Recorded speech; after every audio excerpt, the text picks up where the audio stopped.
밸류업 주가 3천 간다. 제가 밸류업이라는 단어를 굉장히 강조하고 있죠. 밸류업이라는 게 기업의 가치를 높이자는 게 밸류업입니다. 무슨 말이냐고요? 기업이 가지고 있는 자산이 있을 거 아니에요. 땅도 있고 공장도 있고 현금도 있고 주식도 있고 많이 가지고 있을 거예요. 예, 이 자산이 주식시장에서 제대로 평가받자는 거예요. 주식시장에서.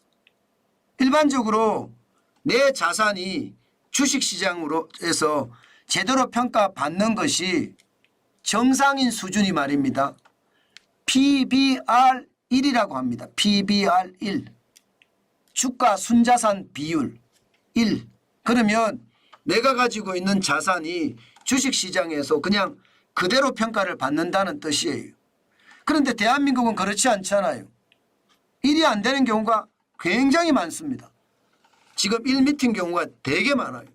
뭐 0.3, 0.4, 0.5, 0.6 이게 코리아 디스카운트라는 거거든요. 이거 올리자는 거 이거 올리자. 이거 1까지 올리자. 1 이상을 올리자. 이게 기업 밸류업 프로그램입니다. 그런데 윤석열 정부는 이 기업 밸류업 프로그램을 절대 그만둘 생각이 전혀 없습니다.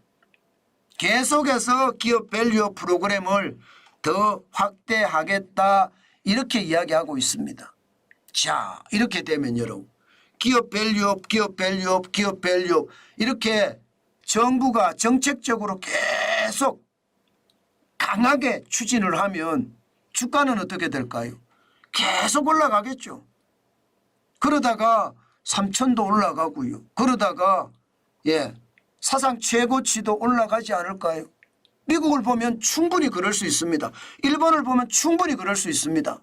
밸류업의 어떤 강한 추진이 결국은 주가를 사상 최고치로 올릴 수도 있다 이런 뜻입니다. 그만큼 강하게 추진하기 때문이 여러분 이거 한번 보세요. 이복형 금융감독 원장이 한 말입니다. 상법상 이사 충실 의무 대상을 주주로 확대하고 배임죄는 폐지해야 된다. 이런 말이 나왔습니다. 이 말 자체도 말입니다. 결국 기업의 밸류업을 더 높여가겠다는 발상입니다. 밸류업을 높여가는 것은 기업의 어떤 인센티브도 줘야 되고요. 투자자들의 인센티브도 줘야 되거든요.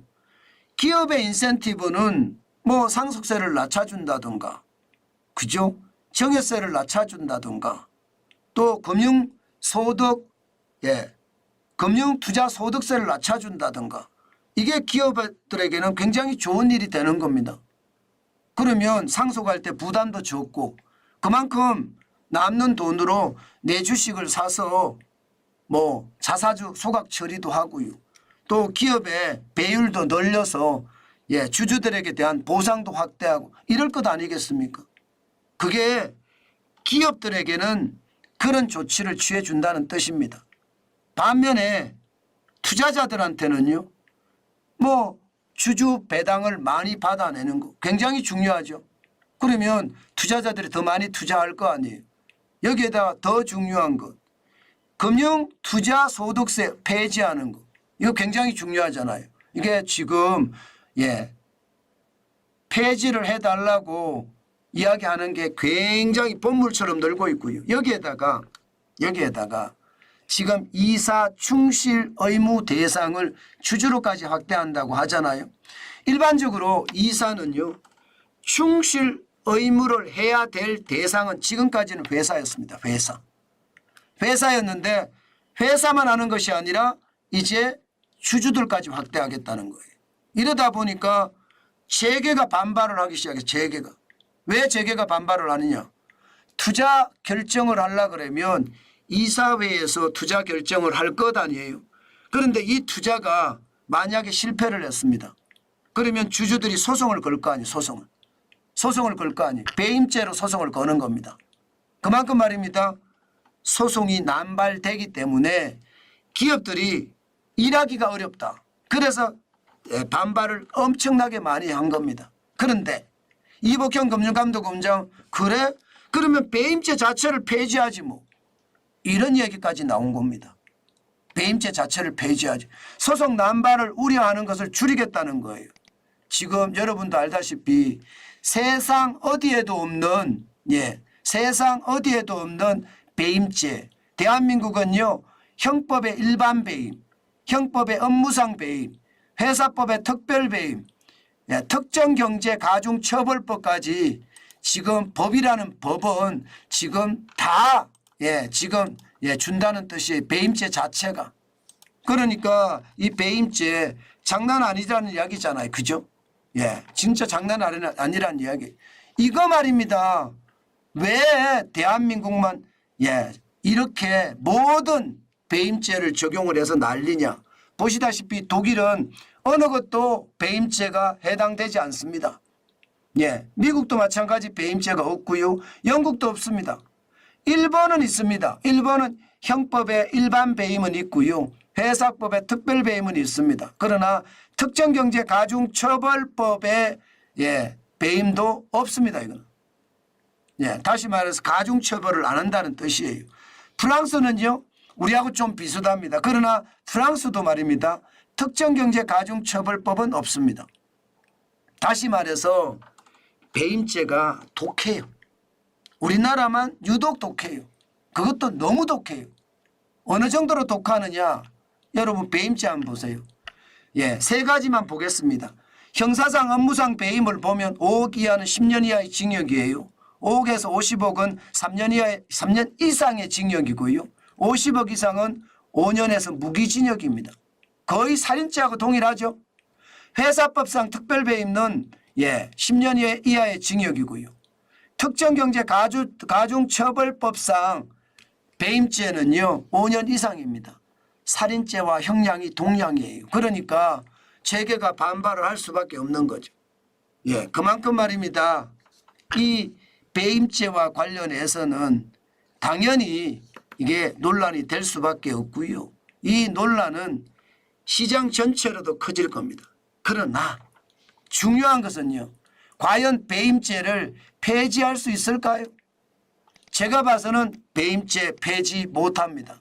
말이야 폐지하겠다고 이야기하지만 우리처럼 말입니다. 포퓰리즘이 굉장히 비등한 나라에서는요. 이게 대기업 특혜, 재벌 특혜로 나갈 겁니다. 그래서 배임죄 자체가 아마도 제대로 바뀌어질 것 같지는 않지만 중요한 것은 배임죄가 진짜 무거운 형벌이 돼 있잖아요. 다른 나라들처럼 좀 뭔가 잘할 수 있는 방법을 찾아내는 것 저는 굉장히 중요하다고 생각을 합니다. 또한 더 중요한 것은 여러분 더 중요한 것은 기업을 잘할 수 있게 만들어 주는 것. 일을 잘할 수 있는 분위기를 만드는 것. 저는 그런 게 굉장히 중요하다고 생각합니다. 그거 말고 말입니다. 기업을 옥죄는 거는 좀 절제를 하는 게 맞습니다. 물론 여러분 이게 이사의 충실 의무 개정안이 회사에서 한정되어 있는 것을 주주가지고 넓히라고 하는 것 저는 어쩌면 당연할지도 모르겠다 생각은 들어요. 솔직히. 왜 그런가 하면 여러분 LG화학에서 LG에너지솔루션 물적 분할했잖아요. 이게 솔직히 말이 돼요 여러분? 말 안 되잖아요. 또 회사에서 이거 잘 될 것 같으면 그것만 별도로 똑 떼서 말입니다. 회사를 또 만들어요. 미국 같은 경우 구글만 보세요. 구글은 알파벳이라는 회사 하나만 상장되어 있습니다. 우리 카카오는요. 회사마다 다 상장이 되어 있어요. 회사마다. 진짜 대단하죠. 그런 걸 보면 주주들에게 이게 쉽게 말하면 충실 의무를 해야 될 대상을 주주까지 확대해야 된다. 이 말도 솔직히 일리는 있습니다. 그렇지만 너무 과하게 가는 것은 아니다. 뭐 이 정도로 정리하면 될 것 같아요. 너무 과하게 가는 것은 아니다. 그렇다고 배임죄가 폐지가 되느냐? 그렇지는 않을 겁니다. 아마 앞으로도 배임죄가 폐지가 된다든가 그런 일은 그냥 말입니다.